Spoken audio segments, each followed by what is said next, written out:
ओम नमः शिवाय. सर्व शिवभक्तांचे शिव महापुराण कथेच्या अध्याय 420 मध्ये स्वागत. श्रोते, या अध्यायात आपण पाहणार आहोत श्रेष्ठ अनुष्ठानाचे वर्णन. श्री गणेशाय नमः. ऋषींनी विचारले की वायुदेव, ज्या योगे अपरोक्ष ज्ञान होऊन मोक्ष मिळतो ते श्रेष्ठ अनुष्ठान कोणते आहे, त्याची साधने काय आहेत, याविषयी सांगण्याची कृपा करा. वायुदेव म्हणाले की मुनींनो, शिवजींची उपासना हाच परमधर्म आहे. यालाच श्रेष्ठ अनुष्ठान म्हटले गेले आहे. हे सिद्ध झाल्यावर मोक्षदायक शिव अपरोक्ष होतात. हा परमधर्म 5 पर्वांमध्ये म्हणजे 5 खंडांमध्ये असल्याने 5 प्रकारचा आहे. क्रिया, तप, जप, ध्यान आणि ज्ञान अशी त्या पर्वांची नावे आहेत. ती उत्तरोत्तर श्रेष्ठ असून त्या उत्कृष्ट साधनांनी सिद्ध झालेला धर्मच परमधर्म मानला गेला आहे. त्यायोगे परोक्ष ज्ञान अपरोक्ष होऊन मोक्ष मिळतो. वैदिक धर्म 2 प्रकारचे सांगण्यात आलेले आहेत, परम आणि अपरम. धर्माच्या बाबतीत आम्ही वेदांनाच प्रमाण मानतो. योगपर्यंत जो परमधर्म आहे तो श्रुतींचे मस्तक असलेल्या उपनिषदांमध्ये वर्णन करण्यात आलेला आहे, आणि जो अपरम धर्म आहे तो श्रुतींचे मुख असलेल्या संहिता मंत्राद्वारे प्रतिपादन करण्यात आलेला आहे.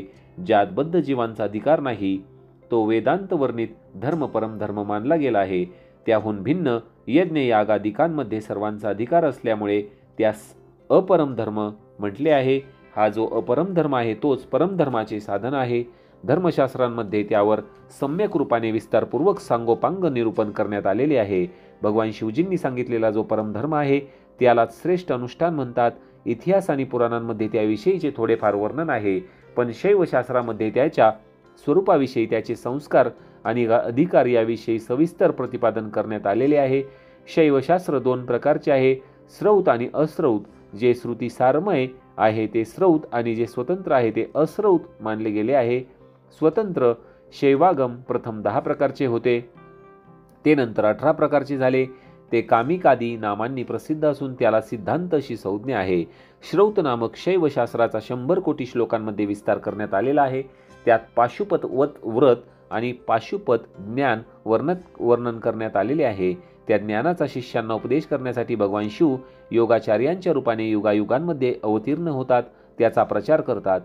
या शैवशास्त्राला संक्षिप्त करून त्याच्या सिद्धांतावर प्रवचन करणारे मुख्यतः 4 महर्षी आहेत. रुरु, ददीची, अगस्त्य आणि महायशस्वी उपमन्यू. त्या पाशुपात व्रतधारी ऋषींना संहितांचे कर्ते म्हटले जाते. त्यांच्या संतान परंपरेमध्ये आजपर्यंत शेकडो हजारो गुरुजन होऊन गेले आहेत. पाशुपत सिद्धांतामध्ये जो परमधर्म सांगण्यात आलेला आहे तो चर्या, विद्या, क्रिया आणि योग या 4 पदांमुळे 4 प्रकारचा मानण्यात येतो. त्या 4मध्ये जो पाशुपत योग आहे तो दृढतापूर्वक शिवजींचा साक्षात्कार करवणारा आहे, म्हणून पाशुपत योगच श्रेष्ठ अनुष्ठान आहे. त्यातही ब्रह्माजींनी जो उपाय सांगितलेला आहे त्याचे वर्णन करतो. स्वतः शिवप्रभूंनी परिकल्पित केलेला जो नामाष्टकमय योग आहे त्यामुळे शैवी प्रज्ञा म्हणजे बुद्धी प्रकट होते. तिच्या योगे सुस्थिर परम ज्ञान शीघ्र प्राप्त होते. ज्याच्या हृदयात ते ज्ञान प्रतिष्ठित होते त्याच्यावर शिवप्रभू प्रसन्न होतात. त्यांच्या कृपाप्रसादाने तो परमयोग सिद्ध होतो. तो शिवजींचे अपरोक्ष दर्शन घडवतो.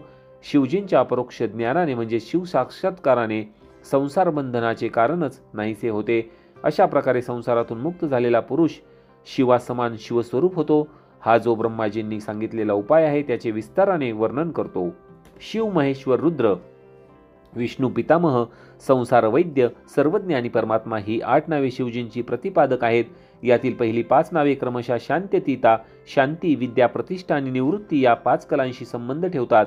या 5 उपाधी ग्रहण केल्यामुळे ते क्रमशः सदाशिवादी संज्ञा धारण करतात. त्या उपाधी नाहीशा झाल्यावर ते भेदही नाहीसे होतात. ती उपाधी युक्त पदे नित्य आहेत, पण त्या पदांवर प्रतिष्ठित होणारे अनित्य म्हटले गेले आहेत. पदांचे परिवर्तन झाल्यावर त्या पदावर असलेले पुरुष मुक्त होतात. मग त्या रिक्त पदांवर दुसरे आत्मे प्रतिष्ठित होतात, तेही त्याच नावांनी ओळखले जातात. उपरोक्त 8 नावांपैकी शेवटची 3 नावे संसार वैद्य, सर्वज्ञ आणि परमात्मा ही उपादांनाही योगामुळे शिवजींनीच ग्रहण केलेल्या त्रिविध उपाधी आहेत. ईश्वरामध्ये गुणरूपी अनादिमलाचे अस्तित्वच नाही. तो स्वभावतः अत्यंत शुद्ध स्वरूप आहे, म्हणून त्यास शिव म्हणतात. तो ईश्वर समस्त कल्याणमय गुणांचा एकमात्र घनीभूत विग्रह आहे, म्हणून शिवतत्वार्थ जाणारे श्रेष्ठ महात्मा त्यास शिव म्हणतात. 23 तत्वांच्या पलीकडे जी प्रकृती आहे म्हणजे 24वे तत्व, तिच्याही पलीकडे 25व्या तत्वस्थानावर पुरुष आहे. त्यालाच वेदांच्या प्रारंभी ओंकार म्हटले गेले आहे. ओंकार आणि पुरुष यात वाच्य वाचक भाव संबंध आहे. एकमात्र वेदानेच त्यांच्या यथार्थ स्वरूपाचे ज्ञान होते. वेदांतामध्येही म्हणजेच उपनिषदामध्ये तोच प्रतिष्ठित आहे, परंतु तो पुरुष प्रकृतीने संयुक्त आहे. त्याच्याही पलीकडे जो परमपुरुष आहे त्याला महेश्वर म्हणतात. प्रकृती आणि पुरुष हे दोघेही ज्याच्या अधीन आहेत.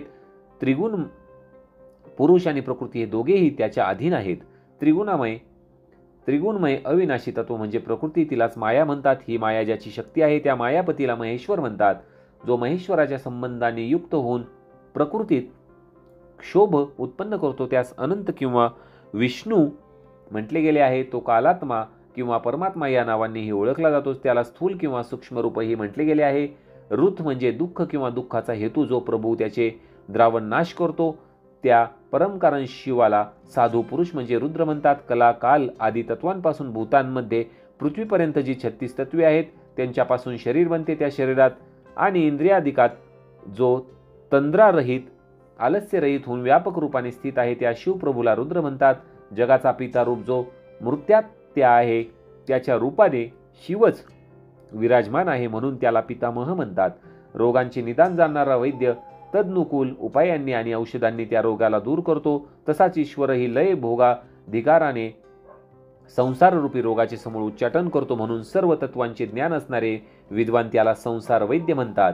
10 विषयांच्या ज्ञानासाठी 10 इंद्रिये, 5 ज्ञानेंद्रिय आणि 5 कर्मेंद्रिय असूनही जीव तीनही काळात होणाऱ्या स्थूल सूक्ष्म पदार्थांना पूर्ण रूपाने जाणत नाही.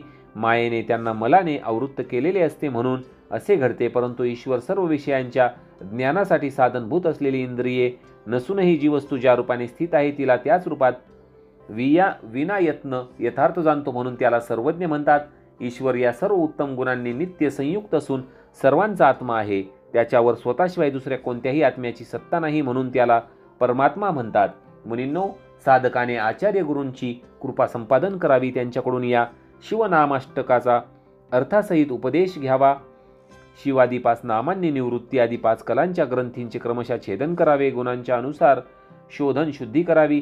गुणित उद्वातयुक्त आणि अनिरुद्ध प्राणांनी हृदयकंठ तालू भ्रूमध्य आणि ब्रह्मरंध्राने युक्त पुर्यष्टकाकाराचे भेदन करून सुषुष्मा नाडीद्वारे आपल्या आत्म्याला सहस्राकार चक्रात घेऊन जावे.